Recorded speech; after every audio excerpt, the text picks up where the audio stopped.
तो जेडीयू के पूर्व अध्यक्ष शरद यादव का 75 साल की उम्र में निधन हो गया। दिल्ली के फोर्टिस अस्पताल में कल रात 9 बजे उन्होंने अंतिम सांस ली। शरद यादव की तबीयत काफी दिनों से खराब चल रही थी। कल उनका अंतिम संस्कार नर्मदापुरम के आंख मऊ में होगा। वो जन्मे तो एमपी में थे, लेकिन उन्हें बिहार की राजनीति का भीष्म पितामह माना जाता था। लोहिया के सिपाही थे शरद यादव। शरद यादव का लंबी बीमारी के बाद गुरुवार की रात निधन हो गया। इस बात की जानकारी उनकी बेटी ने ट्वीट कर दी। शरद यादव अपने बेबाक बयान के लिए पहचाने जाते थे। पढ़ाई इंजीनियरिंग की थी और पेशा राजनीति का अपनाया, जहां उन्होंने सोशल इंजीनियरिंग का सफल प्रयोग किया। अपनी विचारधारा के लिए कट्टर शरद यादव एनडीए की अहम कड़ी थे, लेकिन बात जब आत्मसम्मान और सिद्धांत की आई तो उन्होंने अपना कुनबा यानी जेडीयू से भी किनारा कर लिया। शरद यादव ऐसे राजनीतिक योद्धा थे जिनका लोहा उनके विरोधी भी मानते थे। इसका सबूत ये है कि जब शरद यादव का जेडीयू से साथ छूटा तो आरजेडी ने उन्हें हाथों हाथ ले लिया।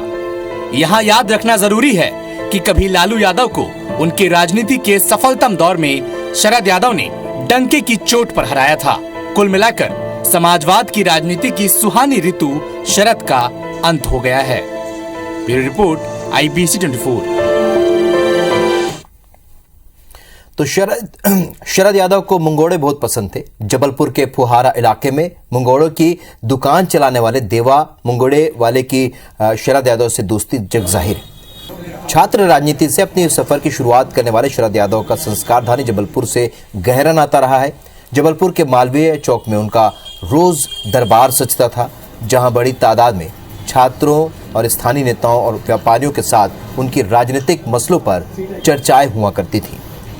पश्चिम मध्य रेलवे के मुख्यालय की स्थापना से लेकर डुमना हवाई अड्डे के निर्माण में उन्होंने दिल्ली में जबलपुर की आवाज बुलंद की, जिसके चलते जबलपुर को कई सौगातें भी हासिल हुई। पूर्व केंद्रीय मंत्री शरद यादव के निधन से जबलपुर में और महाकौशल अंचल में शोक की लहर है। हर किसी को अब उनके साथ बिताए पल याद आ रहे हैं। खासतौर से उनके यार दोस्त उनके निधन पर गहरी संवेदना जता रहे हैं।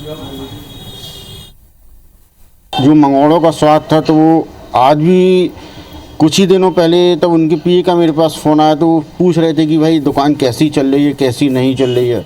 और अभी तब 2008 में पापा को ऑपरेशन हुआ तो उसको देखने के लिए भी वो दुकान पर आए और उन्होंने अपना वो किया। भाई उनको देख के तो राजनीति हमने भी करी शुरू। अगर वो ना होते तो हम राजनीति ना करते। उनको देख के अच्छा, उनका बड़ा इस शहर में पूरे संपर्क रहा हर घर जगह। अच्छा, वो थोड़ा राजनीतिक दिमाग शुरू से ही थे। जब वो कॉलेज पढ़ते रहे यूनिवर्सिटी ना, तो उनके दिमाग में था कि हमको राजनीति करना है। अपनी समझ में उस टाइम नहीं आता था कि राजनीति, मगर उनके दिमाग में भी जाता रहा।